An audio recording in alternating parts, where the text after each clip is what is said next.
आपण सुरुवात करणार आहोत महात्मा ज्योतिराव फुले आणि श्री नारायण मेघाजी लोखंडे यांच्या प्रतिमेला पुष्पहार अर्पण करून. जोरदार टाळ्या होऊन जाऊ द्या एकदा. समाज सुधारणेचे कार्यकर्ता, महान योगदान देणारे श्री महात्मा ज्योतिराव फुले आणि भारतीय कामगार चळवळीचे जनक म्हणून ओळखले जाणारे श्री नारायण मेघाजी लोखंडे यांना आपण आज विनम्र अभिवादन करूया.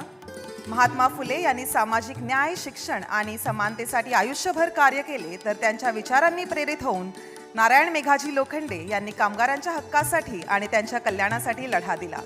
आजचा दिवस अत्यंत विशेष आणि प्रेरणादायी आहे. महात्मा फुले यांच्या जयंतीला सन 2027 मध्ये 200 वर्ष पूर्ण होत आहेत आणि या निमित्ताने माननीय मुख्यमंत्री महोदयांनी महात्मा ज्योतिराव फुले यांचे हे जन्मशताब्दी वर्ष साजरे करण्याचा निर्णय घेतला आहे.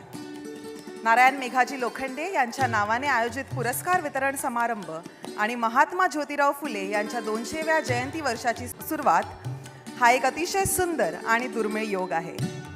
महात्मा फुले हे नारायण मेघाजी लोखंडे यांचे गुरु होते आणि त्यामुळे या दोन महान व्यक्तिमत्वांना आजच्या दिवशी असा संगम होणे ही खरोखरच अभिमानाची बाब आहे. मे माता सरस्वती and माता Lakshmi bless us with immense knowledge, great health and wealth. I would request all the dignitaries to please join us for a photograph.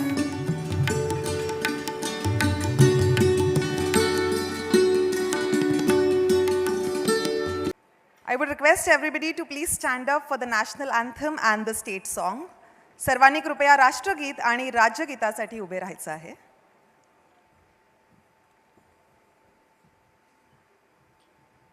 जनगण मन अधिनायक जय हे भारत भाग्य विधाता जय महाराष्ट्र माझा.